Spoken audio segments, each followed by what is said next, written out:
এইগৰাকী হৈছে মিন্ময়ৰ মাক, যি ল'ৰাটোক যে মাৰিছিলে এই মাকৰ পৰোচনাত পৰকীয়া প্ৰেমত পৰাৰ পিছত জিতুমণিয়ে মাৰিছিলে, বাইকত নি চুটকেছত যে পেলাই থৈছিল, এনেকৈ পুলিচে এৰেষ্ট কৰিছে। আৰু এতিয়া যিজন আচল স্বামী, যিজনৰ লগত তেওঁ ডাইভৰ্চ হৈছিল, বিকাশ বৰ্মনৰ লগত তৰ্কাতৰ্কি হৈছে। আৰু সেই তৰ্কাতৰ্কি ইমানেই তুংগত পাইছেগৈ যে কামুৰি হৈ গৈছে।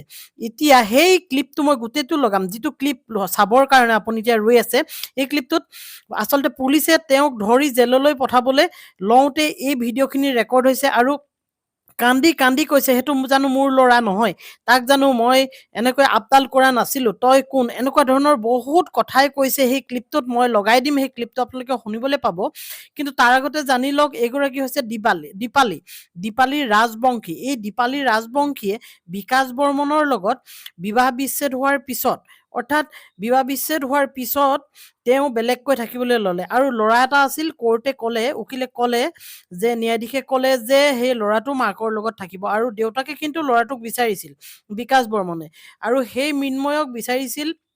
আৰু মিন্ময়ো যথেষ্ট পঢ়াত ভাল আছিল, গতিকে দেউতাকে বাপেক হিচাপে সেইটো বিচাৰিছিল। কিন্তু ল'ৰাজনে ক'লে মই মাৰ লগত থাকিম। হয়, মাকৰ মৰম বহুত বেলেগ, গতিকে মাকৰ লগত থাকিবলৈ বিচাৰে। কিন্তু এই মাকৰ চৰিত্ৰ যে একদমেই বেয়া, সেই কথাটো নিজৰ পুত্ৰই গম পোৱা নাছিল। আৰু এই মাকেই যে এদিন ৰাক্ষসীৰ ৰূপ লৈ এনেকৈ জিতুমণিৰ হতুৱাই মাৰি পেলাব। আৰু আচলতে জিতুমণিৰ লগত পৰকীয়া প্ৰেম চলি আছিল, সেই প্ৰেমৰ বাবে আজি এই ঘটনা সংঘটিত হ'ল। এতিয়া এই মহিলাগৰাকীয়ে বিকাশ বৰ্মনৰ ওপৰত খং উজাৰিছে।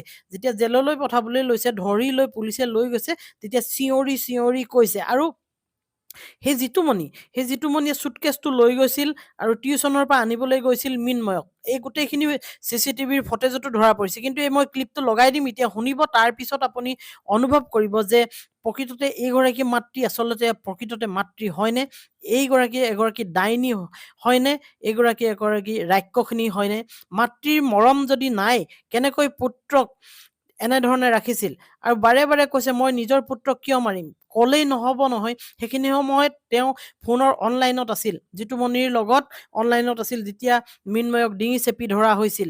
ফোনত বাৰে কৈছিল আৰু চুটকেছটোত ভৰাই বা আঁতৰলৈ দলিয়াই দিছিল। কিন্তু এইগৰাকী মহিলাই এতিয়া অপ'জ কৰিছে যে মই নিৰ্দোষী, মই মোৰ ল'ৰাটোক মৰা নাই। কিন্তু এই ক্লিপটো মই লগাই দিছোঁ, আপোনালোকে এই ক্লিপটো শুনক আৰু বিচাৰ কৰিব আজিৰ সমাজত কি হৈছে প্ৰকৃততে।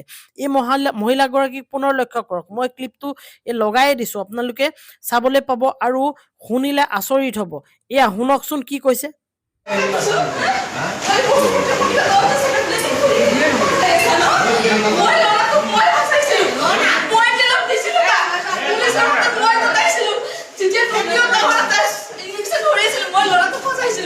কোনো বেলেগে নহয়, মই তাকে গম পাইছিলো যে ই দুখী হয় বুলি, বেলেগে কোনো কৰা নাই।